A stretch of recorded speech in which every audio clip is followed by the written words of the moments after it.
भाजपच्या 3 राज्यातील विजयाचा आमदार महेश शिंदे यांच्या उपस्थितीमध्ये कोरेगावात जल्लोष. जय श्रीरामच्या घोषणांनी परिसर दणाणला. भारतीय जनता पक्षाने पश्चिम बंगाल, आसाम आणि पाँडिचेरी या 3 राज्यातील विधानसभा निवडणुकांमध्ये मिळवलेल्या नेत्रदीपक यशाचा आनंद कोरेगावात सोमवारी उत्साहात साजरा करण्यात आला. आमदार महेश शिंदे यांच्या नेतृत्वाखाली दुपारी 12:30 वाजण्याच्या सुमारास भाजप कार्यकर्त्यांनी जुना मोटार स्टँड परिसरात जोरदार जल्लोष केला. यावेळी जय श्रीरामच्या घोषणांनी परिसर दणाणून गेला. उपस्थित कार्यकर्त्यांनी नागरिकांना व प्रवाशांना साखर वाटप करून आनंदोत्सव साजरा केला. या कार्यक्रमाला आमदार महेश शिंदे यांच्यासह जिल्हा नियोजन समितीचे सदस्य राहुल प्रकाश बर्गे, भाजप तालुकाध्यक्ष निलेश यादव, शहराध्यक्ष दीपक फाळके, भाजप युवा मोर्चा शहराध्यक्ष ॲडव्होकेट केदार केंजळे, नगराध्यक्षा दीपालीताई महेश बर्गे, माजी उपनगराध्यक्ष जयवंत पवार, माजी नगरसेवक महेश साहेबराव बर्गे, महेश शामराव बर्गे, नगरसेवक राजेंद्र वैराट, नगरसेविका संजीवनी बर्गे, वनमाला बर्गे, स्नेहल आवटे, शीतल बर्गे, पोपटराव भिलारे यांच्यासह पदाधिकारी व कार्यकर्ते मोठ्या संख्येने यावेळी उपस्थित होते. यावेळी बोलताना आमदार महेश शिंदे यांनी पंतप्रधान नरेंद्र मोदी व केंद्रीय गृहमंत्री अमित शहा यांच्या नेतृत्वाखाली भाजपने मिळवलेल्या या यशाबद्दल समाधान व्यक्त केले. तसेच महाराष्ट्राचे मुख्यमंत्री देवेंद्र फडणवीस यांच्या कार्यशैलीचेही त्यांनी कौतुक केले.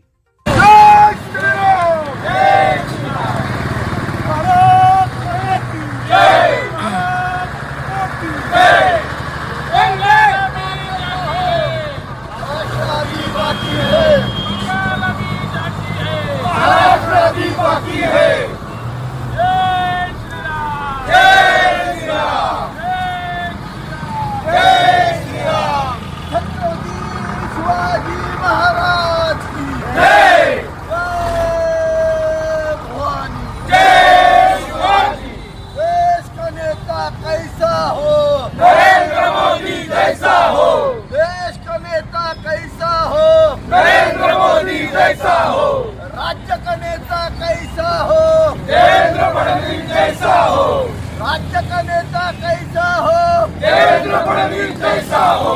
जय श्रीराम, जय श्रीराम, जय जय श्रीराम, जय श्रीराम. पश्चिम बंगाल झांकी है, महाराष्ट्र भी बाकी है. पश्चिम बंगाल झांकी है, महाराष्ट्र भी बाकी है. आज देशाचे पंतप्रधान नरेंद्र मोदी आणि अमित शहा आमच्या राज्याचे मुख्यमंत्री देवेंद्र फडणवीस साहेबांच्या नेतृत्वाखाली पश्चिम बंगालचं फार मोठं राजकारण या ठिकाणी, जुलमी राजकारण, या देशवासियांवरती जुलूम करण्याचं राजकारण या ठिकाणी उठवून टाकण्याचं काम आमच्या पंतप्रधान आणि आमचे सर्व भाजपचे कार्यकर्ते यांनी केलं. मी सर्वांचं अभिनंदन करतो. आता त्याच्याबरोबर पाँडिचेरी पण आलं, आसाम पुन्हा ताब्यात मिळालं. प्रचंड मोठं यश आज या ठिकाणी आहे आणि महाराष्ट्रात सुद्धा देवेंद्र फडणवीस साहेबांच्या नेतृत्वाखाली त्या ठिकाणी आम्ही मागला. जय श्रीराम, जय श्रीराम. लाडके पंतप्रधान नरेंद्रभाई मोदी यांच्या मार्गदर्शनाखाली आज पश्चिम बंगाल, पाँडिचेरी आणि आसाम या तिन्ही देशांचा, राज्याचा या घोषणीत यश संपादन केलं. त्यामुळं आज कोरेगाव मतदारसंघातील सर्व आमची जनता, भारतीय जनता पार्टीच्या सर्वच तालुकाध्यक्ष असतील, आमचे शहर दीपक फाळके असेल, आमचा युवकचा केदार केंद्रे असेल, यांनी जो आज उत्साहात कोरेगाव शहरात पेढे वाटून आणि फटाके लावून हा आनंदोत्सव साजरा केला आहे. देशाचा आपल्या खऱ्या अर्थी प्रगती करणारे आपले नरेंद्रभाई मोदी यांना ह्या विजयाच्या आधी सर्वांना आणि सर्व नागरिकांना शुभेच्छा देतो. तर भारतीय जनता पार्टी कोरेगाव मंडळ यांच्या वतीनं तुमच्या नेत्या सुजाताई शिंदे, भारतीय जनता पार्टी महाराष्ट्राचे उपाध्यक्ष यांच्या नेतृत्वाखाली आज आम्ही या ठिकाणी आनंदोत्सव साजरा करण्यासाठी जमलेलो आहोत. आज खऱ्या अर्थानं आसाम असेल, पाँडिचेरी असेल, पश्चिम बंगाल असेल, या ठिकाणी भारतीय जनता पार्टी अतिशय ताकदीनं सरकार स्थापन करते. मला खऱ्या अर्थानं असं वाटतं की देशाचे पंतप्रधान नरेंद्र मोदी ज्या पद्धतीनं कार्य करतात, देशाचं नवलौकिक जे आपल्या जगामध्ये वाढवत आहेत आणि जे काम आज सर्वसामान्य पासूनच्या कार्यकर्त्यांनी जे केलं, आज त्याचं खऱ्या अर्थानं आज आम्हाला असं वाटतं की विजयामध्ये त्याचं रूपांतर झालेलं आहे. कोरेगाव नगरपंचायतीच्या स्वीकृत नगरसेवकपदी अजित बर्गे यांची निवड. कोरेगाव नगरपंचायतीच्या स्वीकृत नगरसेवकपदी अजित विलासराव बर्गे यांची सोमवारी बिनविरोध निवड करण्यात आली. अध्यासी अधिकारी तथा प्रांताधिकारी प्रमोद कुदळे यांच्या अध्यक्षतेखाली झालेल्या नगरसेवकांच्या विशेष बैठकीत ही निवड जाहीर करण्यात आली. स्वीकृत नगरसेवक ॲडव्होकेट अमोल भुतकर यांनी राजीनामा दिल्याने रिक्त झालेल्या पदासाठी निवडणूक कार्यक्रम जाहीर करण्यात आला होता. उमेदवारी अर्ज दाखल करण्याच्या मुदतीत अजित बर्गे यांनी मुख्याधिकारी प्रताप कोळी यांच्याकडे आपला अर्ज सादर केला. विहित मुदतीत केवळ एकच अर्ज दाखल झाल्याने प्रमोद कुदळे यांनी अजित बर्गे यांची बिनविरोध निवड घोषित केली. निवडीनंतर आमदार महेश शिंदे, जिल्हा नियोजन समितीचे सदस्य राहुल प्रकाश बर्गे, माजी नगरसेवक महेश साहेबराव बर्गे, सचिन भैया बर्गे तसेच कोरेगाव विकास आघाडीचे पदाधिकारी व माजी नगरसेवकांनी अजित बर्गे यांचा सत्कार करून शुभेच्छा दिल्या. निवड जाहीर होताच समर्थकांनी नगरपंचायत कार्यालयासमोर जल्लोष करत फटाक्यांची आतिषबाजी केली. त्यानंतर नगरपंचायत कार्यालयापासून शहरातून जंगी मिरवणूक काढण्यात आली. शिवतीर्थ, हुतात्मा स्मारक व रोटरी उद्यान येथे जाऊन अजित बर्गे यांनी छत्रपती शिवाजी महाराजांच्या पुतळ्यास अभिवादन केले. यावेळी बोलताना अजित बर्गे यांनी आमदार महेश शिंदे, डॉक्टर प्रियाताई महेश शिंदे, डॉक्टर अरुणाताई बर्गे, सातारा जिल्हा मध्यवर्ती सहकारी बँकेचे संचालक सुनील खत्री व इतर मान्यवरांच्या नेतृत्वाखाली कोरेगाव शहराच्या विकासासाठी काम करण्याचा निर्धार व्यक्त केला. शहरातील विकास कामांना गती देत सर्वसामान्य नागरिकांना न्याय मिळवून देण्याचे आश्वासन त्यांनी दिले. कायम निष्ठेने पार्टीबरोबर राहिलेले आल्यापासून संपूर्ण कुटुंब विलास काका असतील, अभिजित बर्गे असतील, अजित बर्गे असतील तर त्यांना खऱ्या अर्थाने आज आमदार साहेबांनी एक कार्यकर्त्याला न्याय देऊन मोठी संधी दिलेली आहे नगरसेवक पदाची. त्या संधीचा त्यांनी 100% उपयोग करून चांगलं काम कोरेगाव शहरासाठी करावं.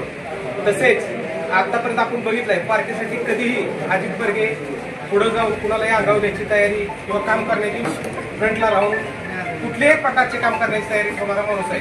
तर खऱ्या अर्थाने त्यांचा हे आमदार महेश शिंदे साहेबांनी पद देऊन मोठं कौतुकच केलं आहे. पार्टी आज सचिन बर्गे असतील नगरसेवक त्यांचे संपूर्ण प्रयत्न आज फळाला दिले आहेत. आमदार महेशदादा शिंदे यांच्या नेतृत्वाखाली व राहुलदादा असतील, सुनील खत्री साहेब असतील, कुंकुबाई असेल आणि कोरेगावचे सगळे नगरसेवक व सर्व प्रमुख नेते असतील, संतोषदादा असतील, त्या सर्वांच्या आदेशामुळे मला या ठिकाणी नगरसेवक पद मिळाले. वायर जाळून तांबे काढण्याचा प्रकार अंगलट. कोरेगाव रेल्वे स्टेशनसमोर आग. सतर्कतेमुळे मोठी दुर्घटना टळली. सातारा लातूर राष्ट्रीय महामार्गालगत कोरेगाव रेल्वे स्टेशनसमोर सोमवारी दुपारी सुमारे 1 वाजण्याच्या दरम्यान वांगणा नदीकाठी काही युवकांनी तांबे काढण्यासाठी इलेक्ट्रिक वायर जाळल्याने झाडाझुडपांना मोठ्या प्रमाणावर आग लागल्याची घटना घडली.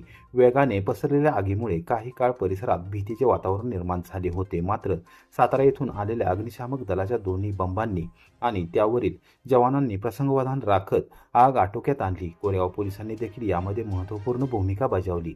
प्रत्यक्ष घटनास्थळावरून मिळालेल्या माहितीनुसार रेल्वे स्टेशन समोर एका प्रख्यात उद्योगपतींचा रिकामा प्लॉट असून त्याच्या मागील बाजूस वांगणा नदीकाठी हा प्रकार घडला.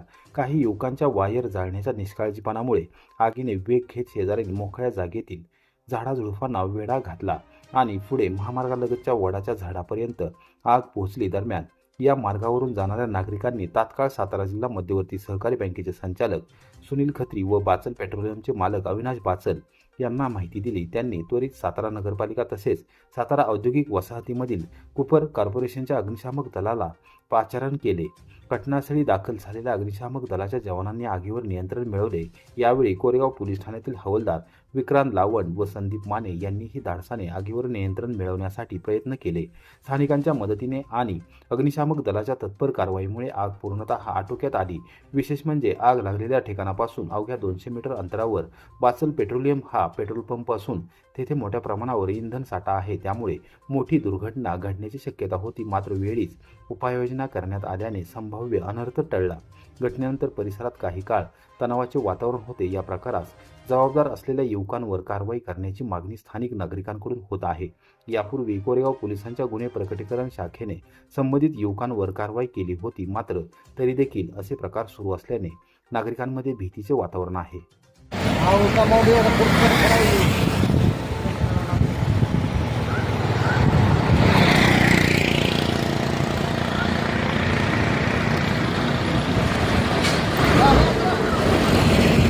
लावडा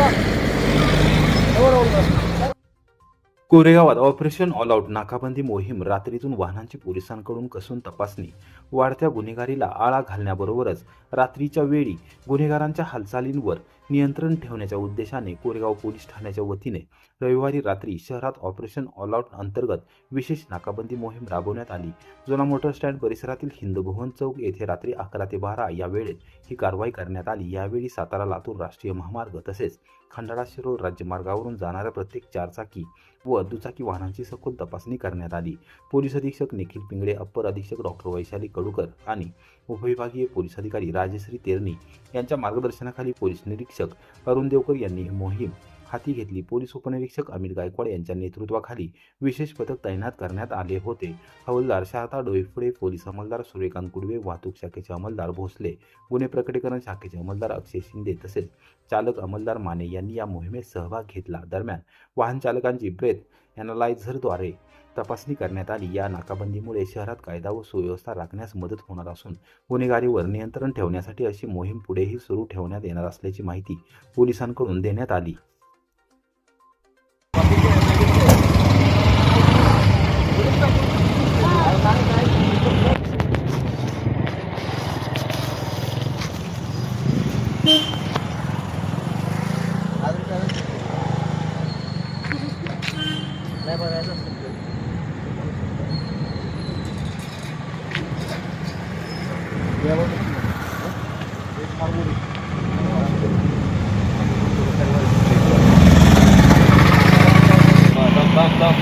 मेजर तुम्ही पुढे व्हा की तिथं ड्रेसवर.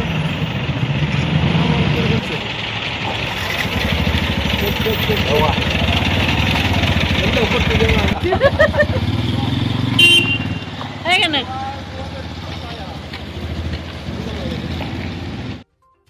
वाघजाईवाडीमध्ये वीज वाहिनीच्या घर्षणामुळे ऊसाच्या पिकाला आग, 2 शेतकऱ्यांचे मोठे नुकसान. कोरेगाव तालुक्यातील वाघजाईवाडी येथील पट्टी नावाच्या शिवारात सोमवारी दुपारी 12:30 वाजण्याच्या सुमारास महावितरण कंपनीच्या वीज वाहिनीच्या घर्षणामुळे ऊसाच्या पिकाला आग लागून मोठे नुकसान झाले. या आगीत 2 शेतकऱ्यांच्या ऊसासह ठिबक सिंचन यंत्रणा जळून खाक झाली. यामध्ये शेतकरी संतोष गोरख पवार गट नंबर 89 यांचे सुमारे 30 गुंठे क्षेत्र जळाले असून शेतकरी प्रकाश रामा पवार गट नंबर 87 यांचे सुमारे 20 गुंठे ऊसाचे पीक आगीत भस्मसात झाले.